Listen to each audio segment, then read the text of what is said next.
सभी को राम राम, जय किसान। लाइव में सभी का स्वागत है और सभी जुड़े भी गए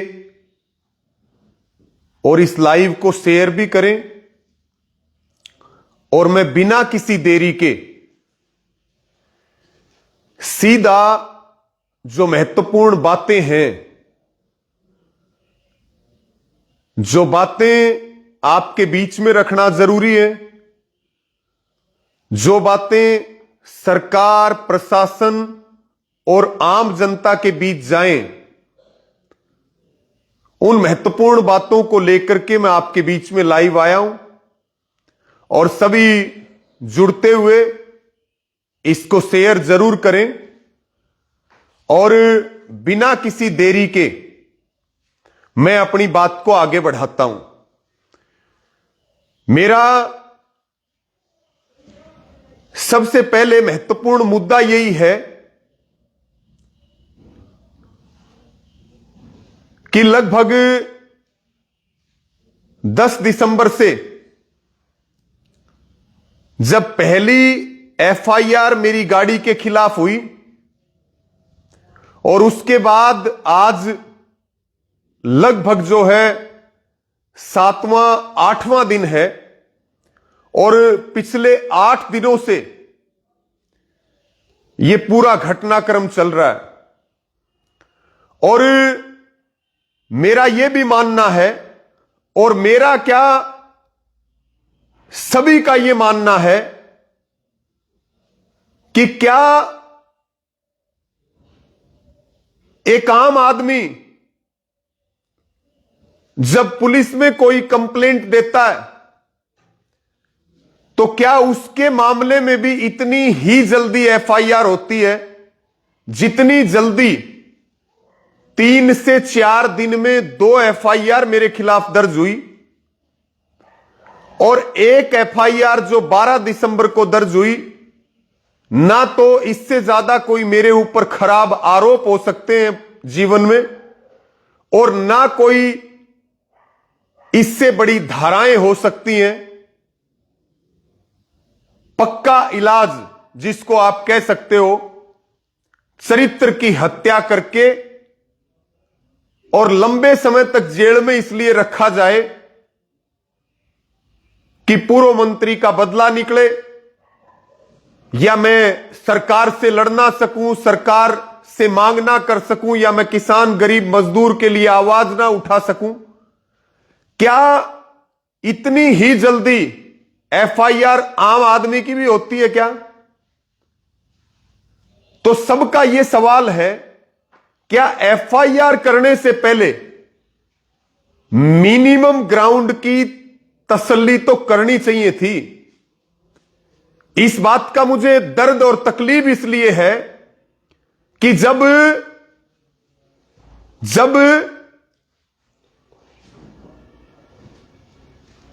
पुलिस के ऊपर भी मुसीबत आई तो हम बिना कोई लाग लपेट के जहां हमें सही लगा हमने वहां भी सहयोग किया। लेकिन क्या मिनिमम तथ्यों की तसल्ली के बिना एक व्यक्ति जो समाज में काम करता है, समाज में लड़ाई लड़ता है, उसके ऊपर इतनी गंभीर धाराओं में और इतने घटिया आरोपों में इतनी बड़ी एफआईआर? मैं मानता हूं पुलिस कार्रवाई नहीं करना चाहती, लेकिन जिस तरह से पूर्व मंत्री का जो प्रेशर रहा पूरे देश में, जिस तरह से मेरे खिलाफ एक माहौल बनाया गया या बनाया जा रहा है, मैंने सब तरह का त्याग करके संघर्ष किया। शायद उस संघर्ष की इतनी चर्चा नहीं होगी जितनी चर्चा इतने गंभीर आरोप लगाने पर। और कुछ मीडिया हाउसेस, प्रिंट और इलेक्ट्रॉनिक मीडिया ने तो कई जगह पे मुझे बलात्कारी और दुष्कर्मी तक कहा। शायद मैं जीवन में इसकी कभी भरपाई कर पाऊं। और ये दुख और तकलीफ कितनी बड़ी है। सब कुछ त्यागने के बाद एक सम्मान बचता है, और उस सम्मान के पीछे जिस तरह से जो किया जा रहा है, और मैं पहले ही इस बात को कह चुका था कि मेरा दोष पाए तो मैं फांसी की सजा का हकदार हूं। कोर्ट और पुलिस की कार्रवाई बाद में होगी, समाज मुझे फांसी पर लटका दे। मैं अपनी बात को आगे बढ़ाऊं क्योंकि यह महत्वपूर्ण लाइव है, और जिस तरह से प्रेशर बनाया जा रहा है, आगे कोई भी कदम उठे या हो सकता है मेरी किसी भी समय गिरफ्तारी भी हो जाए, तो मुझे इस बात का मलाल नहीं रहेगा कि जो बात मुझे कहनी थी वो मैं कह नहीं पाया, क्योंकि मैंने पहले ही कह दिया था ना मोबाइल बंद होगा और ना मैं अपने घर से कहीं दूर जाऊंगा। मेरे हालांकि लॉ के एग्जाम चल रहे थे, 3 एग्जाम मैं नहीं दे पाया। कुछ लोगों ने कहा एग्जाम जैसे तैसे करके दो, 1 साल बर्बाद हो जाएगी। मैंने कहा 1 साल बर्बाद हो जाए, लाइफ बर्बाद नहीं होनी चाहिए। यह गलत है, लाइफ बर्बाद नहीं होनी चाहिए। तो इसलिए साथियों, फिर मैं कह रहा हूं कि इसको आप शेयर कर दो और आप अपने विचार भी इसके अंदर रखो। एक बड़ा विवाद, आपको पता है कि मेरे ऊपर जब इतनी गंभीर धाराओं में मुकदमा दर्ज हुआ, तो भाई मैं किसके आगे जाकर के रोऊंगा।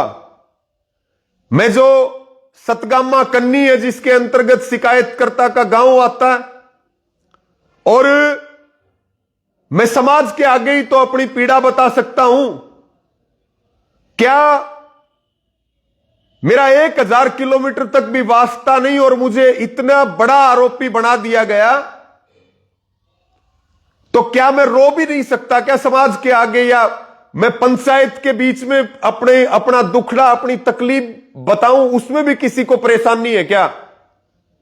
जो महापंचायत के ऊपर जो विरोधी हैं, जो षड्यंत्रकारी हैं, जो नहीं चाहते कि यह आवाज जारी रहे, वो लोग महापंचायत को लेकर के अलग अलग कंफ्यूजन फैला रहे हैं, अलग अलग गलतफहमियां पैदा कर रहे हैं। अरे पंचायती परंपरा तो सदियों पुरानी परंपरा है, जिसमें बड़े से बड़े मुद्दों का समाधान हुआ है। और हम अपने गांव और गुहांड में देखते हैं कि जो मामले कई बार कोर्ट से भी नहीं निपटते, फैसला नहीं हो पाता, पंचायतें उसका समाधान करवा करके और भाईचारा कायम करती हैं। और मैं उसी परंपरा का व्यक्ति हूं। मैं कोर्ट की भी इज्जत करता हूं, लेकिन जो समाज की अदालत है उस पर भी मुझे बहुत भरोसा है, क्योंकि उसी समाज के लिए या उसी समाज को साथ लेकर के हम काम करते हैं।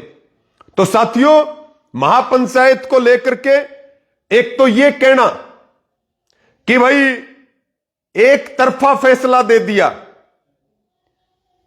सबसे पहली बात, जब 12 तारीख को मेरे ऊपर एफआईआर दर्ज हुई, 12 तारीख को मैंने सतगामा कन्नी को चिट्ठी दी, महापंचायत का निवेदन किया, तो कन्नी ने जो शिकायत करता है उसको नोटिस जारी किया था कि आप आइए महापंचायत में और अपना पक्ष रखिए, अगर आप सही हैं तो हम आपके साथ खड़े होंगे। और मैंने भी कहा था दूध का दूध और पानी का पानी होना चाहिए, और मैं न्याय की मांग के लिए वो आदमी आपके बीच में खड़ा है जो दूसरों के न्याय के लिए महापंचायत करता है, वो खुद उसी महापंचायत में न्याय मांग रहा है।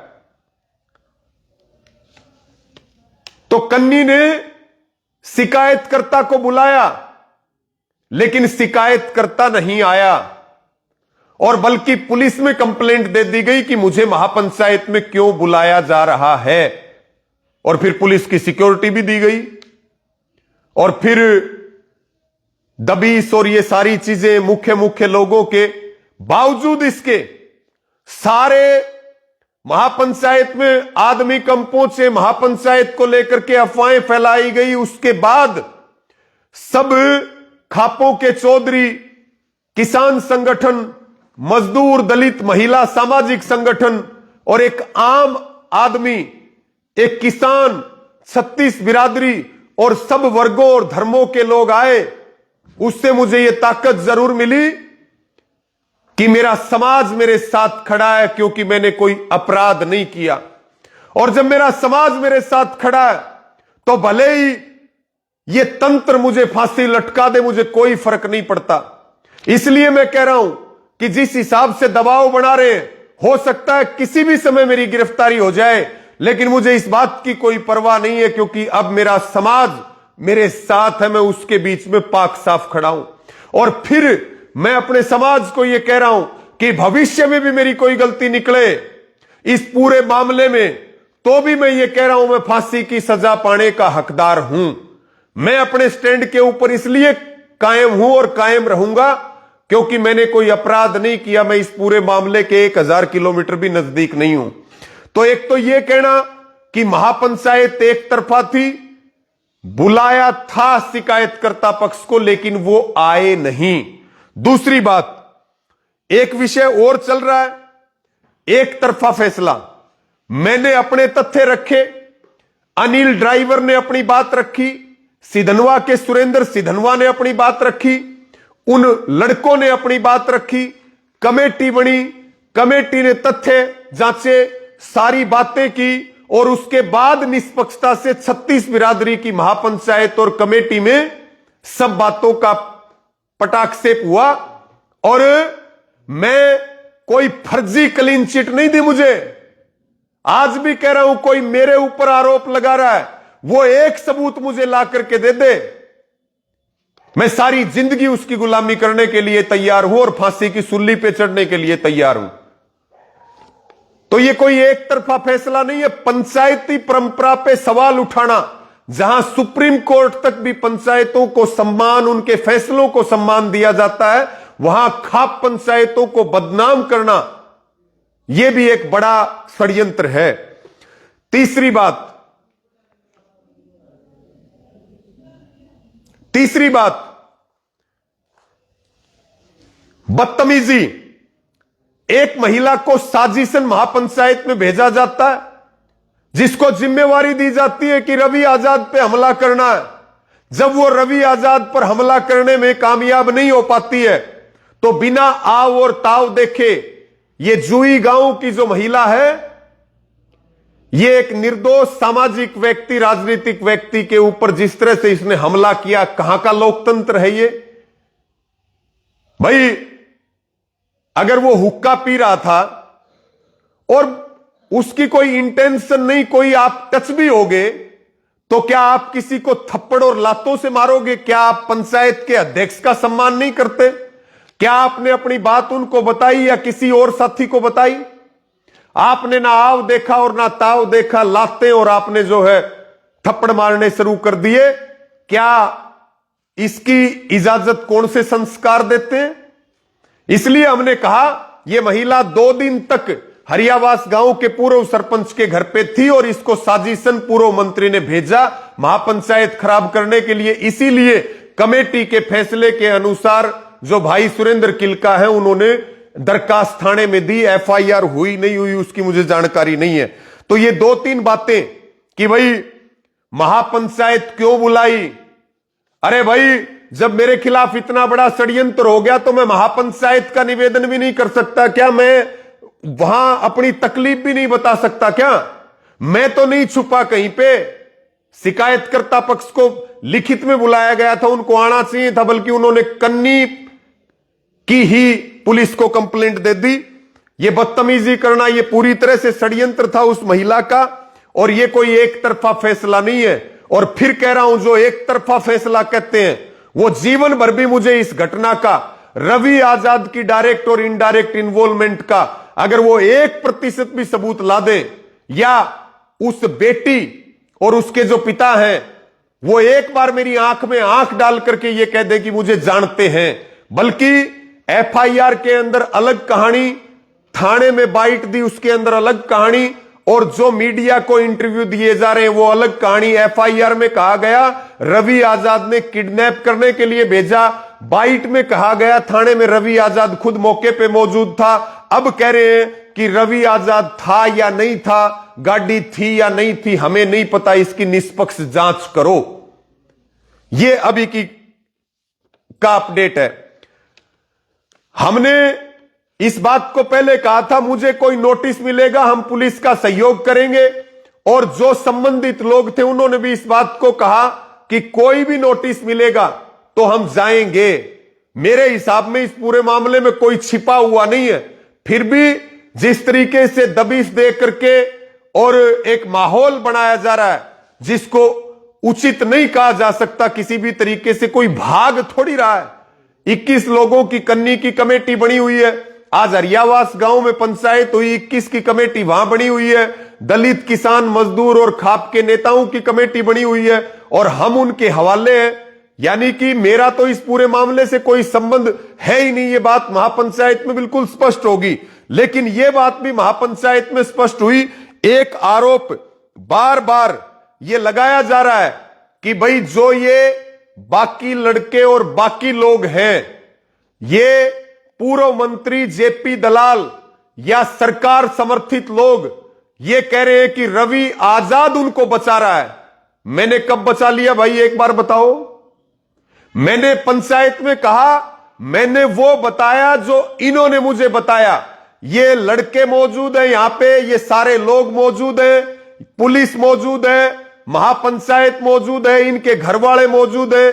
जो चीज की तसल्ली करनी इनसे करो। मैं तो केवल मेरा जिम्मेवार हूं और आज भी ये बात कह रहा हूं। और महापंचायत में बड़ी कमेटी ने फैसले में भी ये बात कही कि भाई दोषी बचना नहीं चाहिए, निर्दोष फंसना नहीं चाहिए, निष्पक्षता से जांच होनी चाहिए, किसी को बलि का बकरा भी नहीं बनाना चाहिए। और यह बात तो मैं भी कहता हूं कि भाई जब सीधा मेरे खिलाफ कुछ नहीं मिल रहा है तो यह षड्यंत्र भी ना किया जाए कि भाई किसी को ठोक पीट करके और फिर मेरे खिलाफ कोई नई एक साजिश खड़ी हो जाए। इस बात का जनता को और सबको पता होना जरूरी है।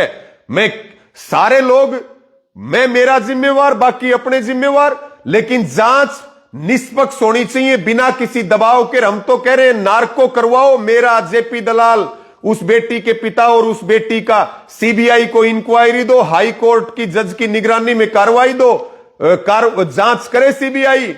लेकिन यह भी मैं कहना चाहता हूं कि भाई अगर हकीकत में देखा जाए इस पूरे मामले में तो पीड़ित मैं और पीड़ित मेरा परिवार। लेकिन फिर मैं ये कह रहा हूं कि अब ये लड़ाई सिर्फ मेरी नहीं है कि रवि आजाद को निर्दोष साबित करना है। अब ये लड़ाई हर उस इंसान की है जो ये मानता है कि दोषी को सजा मिलनी चाहिए।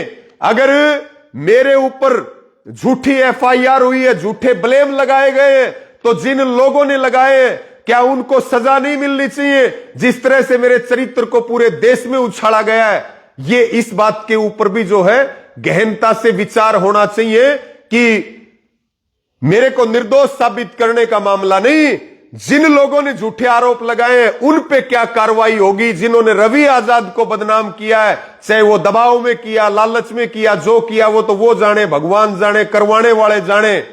लेकिन दूध का दूध, पानी का पानी होना चाहिए और एक ऐसी नजीर पेश होनी चाहिए ताकि भविष्य में कोई इस प्रकार के मुकदमे करवाने से पहले या करने से पहले 1000 बार सोचे। कानून न्याय देने के लिए होते हैं, कानून दुरुपयोग करने के लिए नहीं होते। दुरुपयोग करने से कानून की ताकत घटती है, कानून का से लोगों का विश्वास उठता है।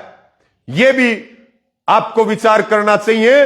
दोषी रवि आजाद कोई या शिकायतकर्ता कोई भी दोषी है, जांच इतनी निष्पक्षता से हो कि झूठी अगर उन्होंने कंप्लेंट करी है, मैं तो कह ही रहा हूं झूठी है, और जांच निष्पक्षता से हो जाए तो उस झूठी कंप्लेंट पे भी उन लोगों के खिलाफ कार्रवाई हो, नजीर पेश हो, ताकि भविष्य में किसी व्यक्ति के ऊपर किसी राजनीतिक षड्यंत्र के तहत ऐसे आरोप ना लगाए जा सके।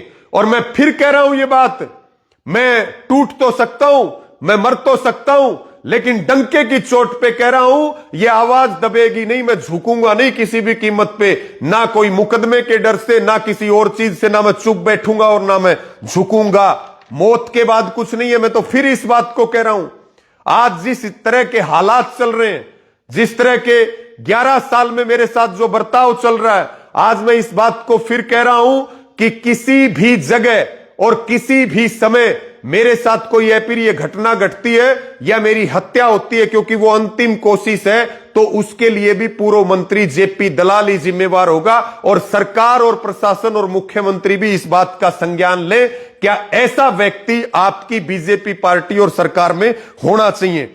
फिर मैं अंत में एक बात कह रहा हूं, षड्यंत्र बहुत बड़ा है, सब इसके ऊपर निगाह रखें, लेकिन मैं जांच से या निष्पक्ष जांच, वही महापंचायत की कमेटी, हर आदमी, हर नेता और मैं भी खुद ये बात कहता हूं, जांच निष्पक्ष होनी चाहिए, दोषी बचना नहीं चाहिए, चाहे XYZ कोई भी हो, मैं ही क्यों ना हो, लेकिन निर्दोष भी नहीं फंसना चाहिए। किसी को बलि का बकरा बनाना अपनी खाल बचाने के लिए, मैं उसमें भी सहमत नहीं हूं। ना कमेटी सहमत है, ना जनता सहमत है, ना कोई और सहमत है। इसके साथ मैं जांच में हर तरह का सहयोग करने के लिए तैयार हूं। मैं चोर नहीं हूं जो मैं छिपूंगा, मेरा फोन और मैं खुद 24 घंटे उपलब्ध हूं।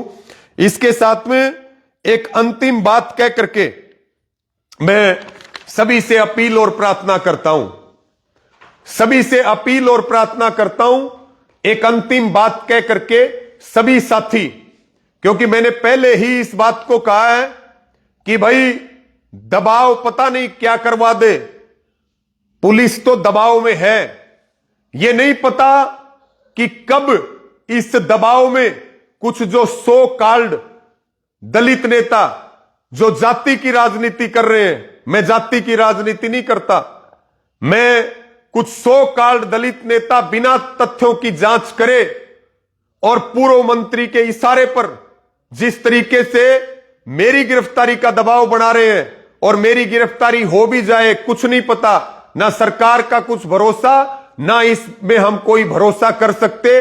अगर मेरी गिरफ्तारी होती है तो मैं आपको यही कह रहा हूं, आप सब इसके ऊपर निगाह रखें। मेरा समाज जब मेरे साथ खड़ा है, तो चाहे मेरी गिरफ्तारी हो, मुझे फांसी की सजा तोड़ो या मुझे सालों तक जेल में सड़ाओ, मुझे कोई दिक्कत नहीं है। मेरा इतना ही तो अपराध है ना कि मैं किसान, मजदूर और गरीब की लड़ाई लड़ रहा हूं।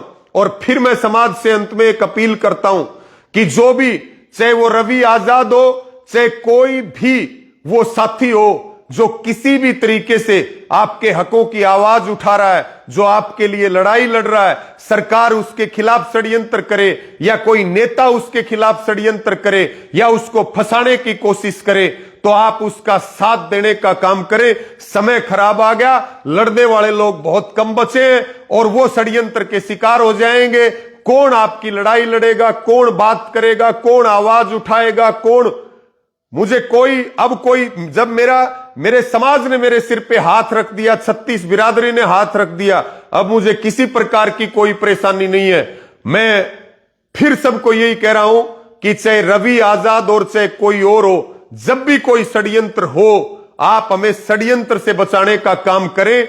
मैं आपको यह जिम्मेवारी के साथ कह रहा हूं कि हम सिर पे कफन और जान हथेली पर रख करके किसान, गरीब, मजदूर की लड़ाई लड़ने का काम करेंगे। ना पहले कभी पीछे हटे, ना आज पीछे हटेंगे। और सारा मामला तो चुप करवाने का है। लोभ प्रलोभन हमें कुछ नहीं चाहिए, लेकिन हम घुटने किसी भी कीमत पर नहीं टेकेंगे। और फिर सभी से यही अपील है, जब भी लड़ने वालों के खिलाफ षड्यंत्र हो, आप मजबूती के साथ दो। और जैसे आप मेरे साथ खड़े हुए हो, मैं आपको यह भरोसा दिला रहा हूं कि मैं आपकी आवाज बनूंगा और सिर पर कफन बांध के और जान हथेली पर लेकर के पहले से भी दुगनी ताकत के साथ सबको साथ लेकर के लड़ाई लड़ूंगा। ना मुझे विधायक बनना, ना मुझे एमपी बनना, ना मुझे मंत्री बनना, मुझे केवल और केवल जिसको मैं भगवान का दर्जा देता हूं, जनता को, किसान को, मजदूर को, नौजवान को, बेरोजगार को, सभी से हाथ जोड़ करके ये प्रार्थना है कि इस पूरे मामले पर नजर बना करके रखें। ये बात अभी खत्म नहीं हुई है, ये बहुत दूर तक जाएगी और एक बड़ा जाल, एक बड़ा षड्यंत्र ये मेरे खिलाफ है। तब तक इस मामले में निगाह बना करके रखना, जब तक दूध का दूध और पानी का पानी नहीं हो जाए। मैं आपका हूं, मैं आपके लिए लड़ता हूं। आगे जो होगा आपका निर्णय है, क्या करना क्या नहीं करना, ये फैसले खाप पंचायतें, किसान, मजदूर, दलित, महिला संगठन करेंगे। लेकिन सभी को मेरी ये प्रार्थना है, आप हर साजिश को मुंह तोड़ जवाब देने का काम करें और हमारी निश्चित तौर पे जीत होगी। आपने मुझे सुना, सभी का धन्यवाद। इस लाइव को सभी ज्यादा से ज्यादा शेयर करें। सभी को जय जवान जय किसान।